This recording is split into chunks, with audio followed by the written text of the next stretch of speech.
इससे पहले वाले लेक्चर में हमने बात की थी ट्रेडमार्क्स के कैरेक्टरिस्टिक्स की। अब बात करते हैं इसके फॉर्म्स ऑफ ट्रेडमार्क। हमने मेन ऑब्जेक्टिव्स भी पढ़े थे। ट्रेडमार्क को प्रदर्शित करने में अनेक साधन तथा रूप है, जैसे कि 2D है, 3D है, संकेत है, शब्द, अंक है, नाम, आकृति, रंग, सुनाई देने वाली जो ऑडिबल साउंड्स हैं, वोकल है या फिर इंस्ट्रूमेंटल या स्लोगन हो, ये इन सब का जो कॉम्बिनेशन है वो ट्रेडमार्क के रूप में यूज किया जाता है। इन चिन्ह के द्वारा किसी विशेष व्यक्ति द्वारा निर्मित या उत्पन्न वस्तुओं और सेवाओं की अन्य व्यक्तियों द्वारा निर्मित या उत्पन्न वस्तुओं और सेवाओं की तुलना में पहचान की जा सकती है। 6.1 व्यापार चिन्ह के वर्ग। देन हमारा आता है इसमें फॉर्म्स ऑफ ट्रेडमार्क में पहला है कैटेगरीज ऑफ ट्रेडमार्क। व्यापार चिन्हों को 4 वर्गों में विभाजित किया जाता है, यानी कि 4 टाइप्स ऑफ व्यापार, यानी कि इसके चिन्ह हैं। पहला है फैंसीफुल और आर्बिट्री ट्रेडमार्क, यानी कि कोई भी उत्पाद या सेवा है उसके ट्रेडमार्क जो वास्तविक शब्द है या बनावटी शब्द जिनका कोई अर्थ नहीं होता, जैसे PK5, जिसका उत्पाद या सेवा, सर्विस या शाब्दिक या अन्य प्रकार से किसी में संबंध नहीं होता, उसने बोलते हैं आर्बिट्री या फैंसीफुल वर्ड्स। इन व्यापार चिन्हों को सभी प्रकार का संरक्षण प्रदान किया जाता है।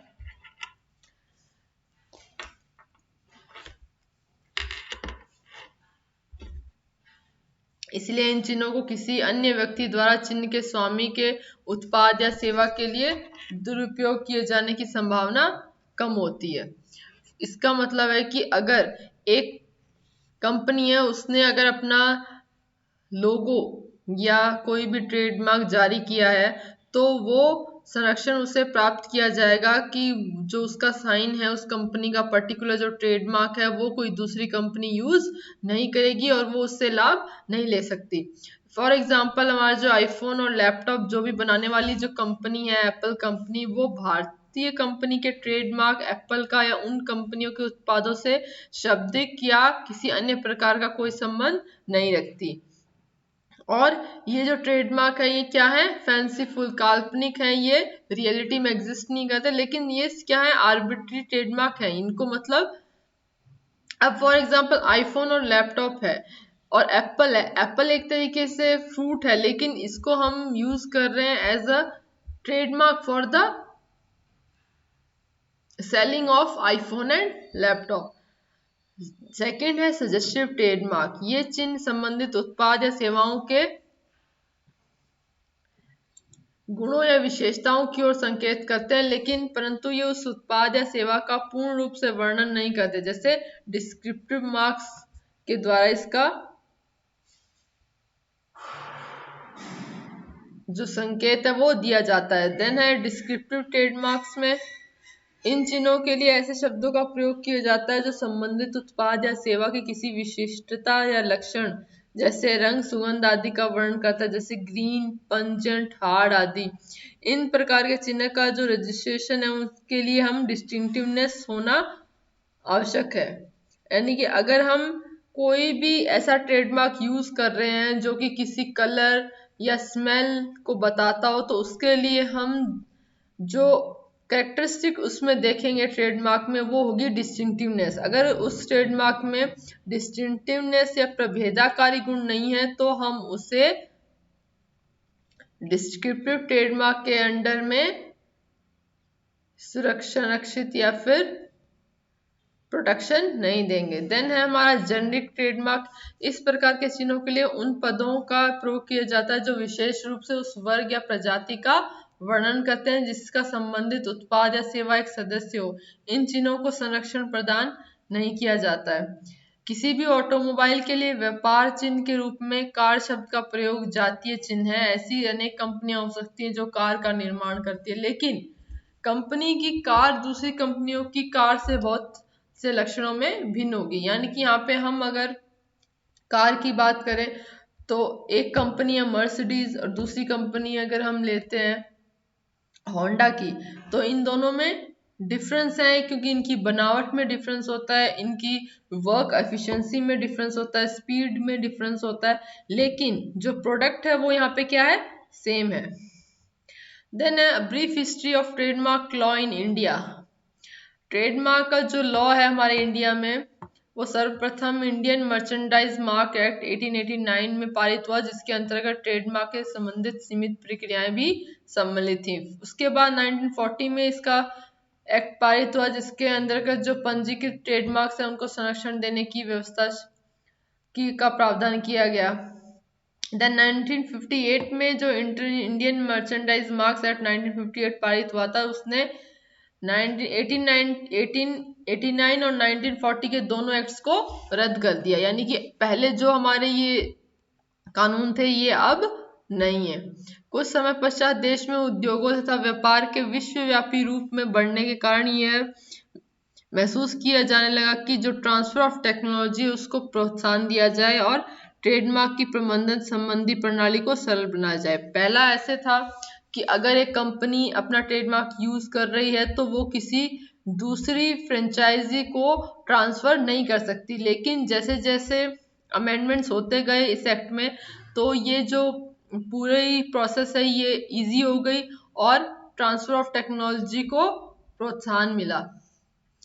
इसमें नेक्स्ट आपके है agreement on trade related aspects of intellectual property rights, जो है वो इसकी पार्टी बना गया, और जिसके कारण भारत को अपने ट्रेडमार्क्स लॉ को ट्रिप्स के प्रावधानों के अनुरूप बदलना आवश्यक हो गया। यानी कि इंडिया ने क्या किया, जो इंडिया का ट्रेडमार्क्स लॉ था उसको ट्रिप्स के प्रावधान के अनुसार क्या किया, चेंज किया। और लास्टली ट्रेडमार्क एक्ट जो 1919 को मान लिया गया, जिसको देश में 15 सितंबर 2003 से लागू कर दिया गया, तथा 1958 के एक्ट को रद्द कर दिया गया। ट्रेडमार्क को रजिस्टर कराने के लिए जो नेसेसरी लीगल रिक्वायरमेंट्स हैं वो क्या क्या हैं। पहला है रजिस्ट्रेशन के लिए प्रस्तुत किए गए मार्क में इस प्रकार के संकेत या लक्षण उपस्थित होने चाहिए जिसके द्वारा उस चिन्ह को अपने नाम पर रजिस्ट्रेशन कराने वाली व्यक्ति के उत्पादों एवं सेवाओं में तथा अन्य व्यक्तियों के उत्पादों एवं सेवाओं के बीच अंतर हो और पहचान की जा सके, जिसे हम डिस्टिंक्ट साइन बोलते हैं। हमने जब कैटेगरी और कैरेक्टरिस्टिक्स की बात की थी ट्रेडमार्क की, तब हमने पढ़ा था कि दो तरीके के साइन होते हैं, डिस्ट्रिक्टिव और डिस्क्रिप्टिव। रजिस्ट्रेशन के लिए प्रस्तुत किए गए चिन्ह को कागज पर ग्राफ और डायग्राम में भी डिपिक्ट किया जा सकता है। इन चिन्ह का उपयोग कर जो है व्यापार में, सर्विसेज में, प्रोडक्ट्स में इनका जो प्रयोग करने के लिए अधिकृत किसी व्यक्ति के बीच संबंध को व्यक्त करने के उद्देश्य से किया जाना चाहिए। जो भी हमारे प्रोडक्ट्स और सेवाएं हैं वो और जो व्यक्ति है उनके बीच के संबंध को जो है ट्रेडमार्क व्यक्त करता है। मिसलीडिंग ना हो, भ्रांतिजनक, यानी कि ऐसा ट्रेडमार्क जो लोगों में भ्रांति ना फैलाए और वो पब्लिक ऑर्डर या सदाचार के मोरालिटी का उल्लंघन ना करता हो, तो ही वो लीगलाइज्ड होगा एज अ ट्रेडमार्क। पहला है अक्षर, संख्याएं या जो समूह है, त्रिविमा वाले जो चिन्ह होते हैं या वस्तुओं की जो शेप होती है, उनका कलर होता है, उनका ग्रुप ऑफ वर्ड्स होते हैं, या जो कोई साइन होता है, कोई भी साधन आदि का उपयोग ट्रेडमार्क का जो रजिस्ट्रेशन है उसके लिए किया जा सकता है। सेकेंड है रजिस्ट्रेशन की जो डिफरेंट टाइप्स ऑफ स्टेजेस होती हैं उनको प्रदर्शित करने के लिए प्रयोग में लाए जाने वाले चिन्ह, यानी कि कोई उत्पाद है उसके ट्रेडमार्क को प्राप्त करने के लिए अगर हम आवेदन करने पर टीएम का प्रयोग कर सकते हैं, किसी सेवा के ट्रेडमार्क को प्राप्त करने के लिए आवेदन करने पर एसएम का प्रयोग भी कर सकते हैं। और रजिस्ट्रेशन का उपयोग करने का अधिकार रजिस्ट्रेशन कराने के पश्चात वस्तुओं सेवाओं के जो स्वामी है या उपयोगकर्ता है उसको ऐसे व्यक्तियों को प्राप्त होता है जो उपरोक्त दोनों में से किसी भी एक प्रकार के व्यक्ति द्वारा अधिकृत किए गए हों। रजिस्ट्रेशन के बाद उसके उपयोग करने के जो एक्सक्लूसिव अधिकार है उसको आर शब्द से प्रदर्शित किया जाता है। हम जनरली देखते हैं जो भी प्रोडक्ट्स होते हैं, हम कोई भी कंपनी का प्रोडक्ट्स लेते हैं तो उसमें इन सर्कल्ड में जो आर मेंशन्ड होता है ये बताता है कि वो कंपनी रजिस्टर्ड है। और वो एक्सक्लूसिव भी है। देन है types of trademarks eligible for registration in India. Trademark act जो हमारा 99 है उसके अनुसार दो तरीके के होते हैं। पहला है प्रोडक्ट ट्रेडमार्क जो वस्तुओं से रिलेटेड होता है, सेकंड है सर्विस ट्रेडमार्क जो कि सेवाओं से रिलेटेड होता है। अब है rules for registration of trademark कि ट्रेडमार्क को हम संरक्षित या रजिस्ट्रेशन कराने के लिए उसका पंजीकरण कराने के लिए कौन कौन से रूल्स है वो ध्यान में रखने चाहिए। पहला है कि हमें ये सुनिश्चित कर लेना चाहिए कि जो लोगोग्राम है या जिस नाम से संबंधित जो ट्रेडमार्क का हम रजिस्ट्रेशन कराना चाहते हैं वो किसी प्रेजेंट लोगो से कोई रिलेशन या उससे सिमिलैरिटी ना रखता हो। अगर वो उस जैसा ही दिखेगा जो ऑलरेडी प्रेजेंट है इन पब्लिक तो उसे ट्रेडमार्क की रजिस्ट्री में नहीं सम्मिलित किया जाएगा। सेकंड है ट्रेडमार्क जो प्रार्थना पत्र को ट्रेडमार्क के नियमों के अनुसार जो ट्रेडमार्क रजिस्ट्री ऑफिस होता है उस कार्यालय में हमें प्रस्तुत करना होता है। थर्ड है रजिस्ट्री कार्यालय जो है वो ये देखता है कि जो वस्तुओं और सेवाओं से रिलेटेड जो चिन्ह है वो किसी और वस्तुओं अन्य सेवाओं या वस्तुओं से संबंधित या मेल ना खाता हो। ट्रेडमार्क जर्नल में रजिस्ट्रेशन रजिस्ट्रार द्वारा स्वीकार किए जाने के 6 महीने के बाद जो है वो हमारा ट्रेडमार्क है वो प्रकाशित कर दिया जाता है और वो लोगों के संज्ञान में आ जाता है कि एक नई कंपनी है उसका ये पर्टिकुलर ट्रेडमार्क है। अब है main criteria for not registering trademark for not being destructive.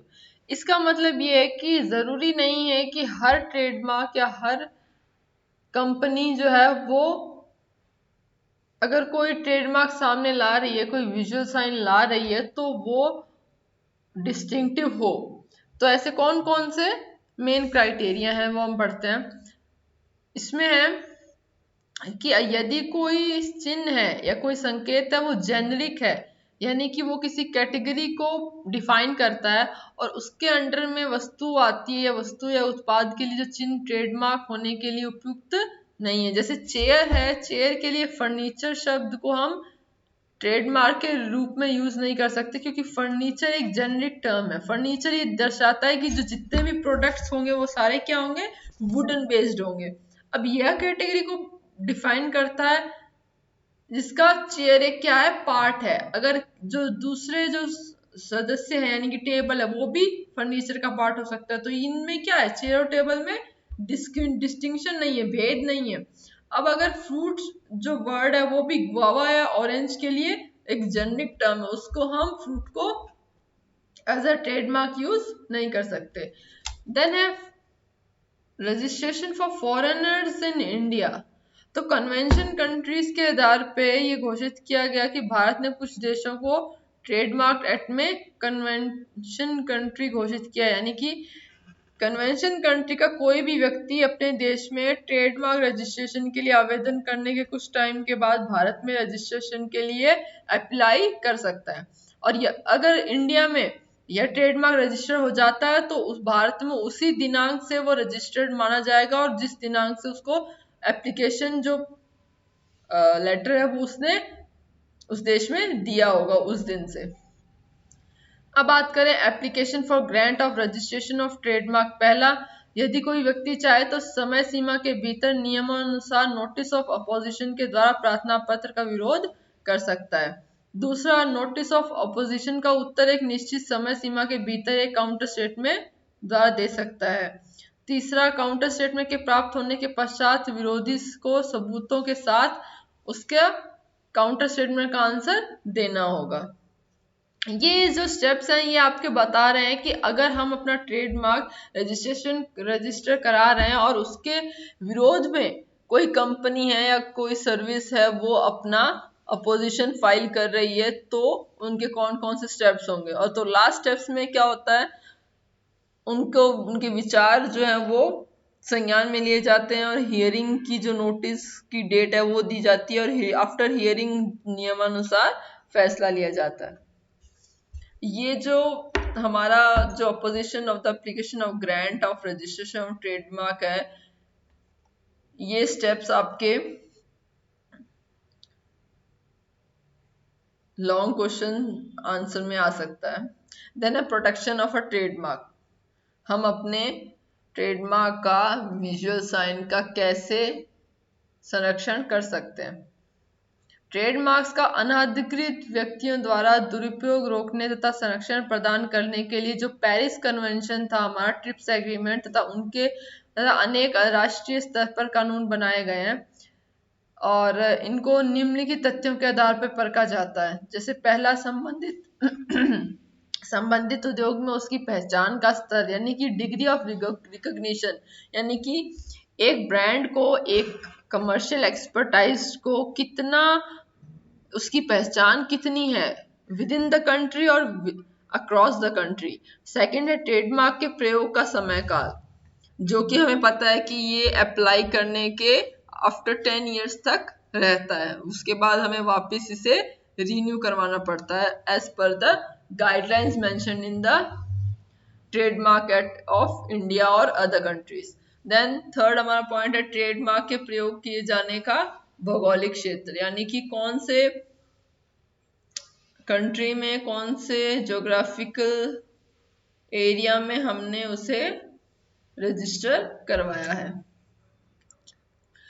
Custom countries, ये संसार में कुछ ऐसे क्षेत्र हैं जो कंट्रीज के रूप में मान्य नहीं है, उन्हें यूएन के सदस्य भी वो नहीं हो सकते, लेकिन नियमानुसार वहां पे भी ट्रेडमार्क का रजिस्ट्रेशन पॉसिबल है, जैसे हांगकांग। ये आपके एक्सेप्शंस में आ सकता है, इसे याद रखिएगा। देन है आपका international registration of TM. Trademarks प्रदेश विशेष तक सीमित टेरिटोरियल अधिकार होते हैं, अतः इनका संरक्षण अपने राष्ट्रीय या प्रादेशिक रजिस्ट्रेशन प्रक्रिया द्वारा ही होता है। ऐसे ट्रेडमार्क्स जो अगर हम उसको अक्रॉस द कंट्री अप्लाई करवाना चाह रहे हैं, तब क्या होगा, जो ट्रेडमार्क्स का रजिस्ट्रेशन है वो प्रत्येक एक देश और प्रत्येक एक प्रदेश या कस्टम टेरिटरी में हो सकता है। कस्टम टेरिटरी को एक देश के रूप में मान्यता प्राप्त नहीं होती है, इसलिए यहाँ पे संयुक्त राष्ट्र जो कि यूनाइटेड स्टेट है, जिसका भी वो पार्ट नहीं हो सकता। जैसे हांगकांग है जो कि एक कस्टम टेरिटरी है, ये एज अ एग्जाम्पल आप याद रखिए।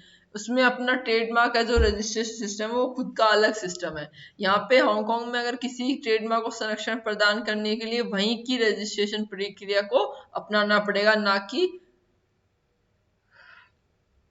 दूसरे देशों की प्रक्रिया। अलग अलग देशों या प्रदेशों में ट्रेडमार्क रजिस्ट्रेशन की जो प्रक्रिया है उसमें डिफरेंस पाया गया। वाइपो ने ट्रेडमार्क रजिस्ट्रेशन से रिलेटेड राष्ट्रीय तथा क्षेत्रीय प्रक्रियाओं को उपभोक्ता हितैषी यानी कि यूजर फ्रेंडली बनाने के एम से कई प्रयत्न किए हैं। इसी प्रक्रिया के अधीन 1994 में एक ट्रीटी बनी थी, ट्रेडमार्क लॉ ट्रीटी, उसको अपनाया गया और इसमें इस बात का मुख्य रूप से उल्लेखन किया गया कि इसका जो एक सदस्य राज्य या देश के नागरिक को किसी दूसरे सदस्य देश या राज्य में अपने ट्रेडमार्क का रजिस्ट्रेशन कराने के लिए क्या प्रक्रिया अपनानी पड़ेगी, उसकी सूचनाएं देनी होंगी। यानी कि एक पर्टिकुलर कंट्री या स्टेट को ये डिस्क्लोज करना पड़ेगा कि उसके क्षेत्र में जो ट्रेडमार्क का रजिस्ट्रेशन है वो किन किन स्टेप्स में और कैसे होता है। यहाँ पे नोट करने वाली बात ये है कि जो यूएस ट्रेडमार्क एक्ट है उसको हम लैंडमार्क एक्ट भी बोलते हैं, और ये एक ऐसा फेडरल रजिस्ट्रेशन एक्ट है जिसके अधीन जो इंटर स्टेट है उनका उपयोग किया जाता है। देन है पर्सन्स और organisation availing profit from trademarks. ऐसे व्यक्तियों का समूह या संगठन जो कि उस ट्रेडमार्क से लाभ प्राप्त करने वाले हैं। पहला है पंजीकृत स्वामी। अन्य व्यक्ति पंजीकृत स्वामी के ट्रेडमार्क का दुरुपयोग नहीं कर सकते, यानी कि ऐसा ओनर जिसने वो ट्रेडमार्क रजिस्टर करवाया है वो होगा पंजीकृत स्वामी। नेक्स्ट होगा उपभोक्ता। उपभोक्ता को नकली और निम्न स्तर के सामान से संरक्षण प्राप्त होता है, यानी कि हम in the time of industrialization, commercialization, we can't exploit general public to buy cheap and low standard service और गुड्स। नेक्स्ट है प्रशासन, सरकार को रजिस्ट्रेशन की प्रक्रिया के द्वारा आय प्राप्त होती है। फोर्थ है कानूनी व्यवसायिक, कानूनी सलाह देने वाले जो व्यक्ति हैं उनको इस प्रक्रिया से आर्थिक लाभ प्राप्त होता है। तो ये चार आपके ऐसे पर्सन्स और ऑर्गेनाइजेशन है जो कि ट्रेडमार्क से प्रॉफिट ले सकते हैं। ट्रेडमार्क की उपयोगिता, यूटिलिटी ऑफ ट्रेडमार्क, ये आपके बता रहा है कि हम ट्रेडमार्क का उपयोग जो कर रहे हैं उसमें उसकी क्या उपयोगिता है, यानी कि ऐसा क्या यूज है उसका कि जो हम ट्रेडमार्क, हम अगर एक कमर्शियल एक्सपर्टीज चलाना चाह रहे हैं तो हम क्यों यूज कर रहे हैं ट्रेडमार्क। तो संसार में प्रत्येक वर्ष जो इंटेलेक्चुअल प्रॉपर्टी के विभिन्न रूप के संरक्षण में दिए जाने वाले आवेदनों में जो ट्रेडमार्क के रूप में दिए जाने वाले आवेदनों की संख्या है वो सबसे ज्यादा होती है, और ये बताता है कि ट्रेडमार्क की उपयोगिता कितनी अधिक है। ये आपका ट्रेडमार्क चैप्टर था। उसके बाद हम पढ़ेंगे इंडस्ट्रियल डिजाइन, जो कि फार और लेस इससे रिलेटेड है, मेल खाता है।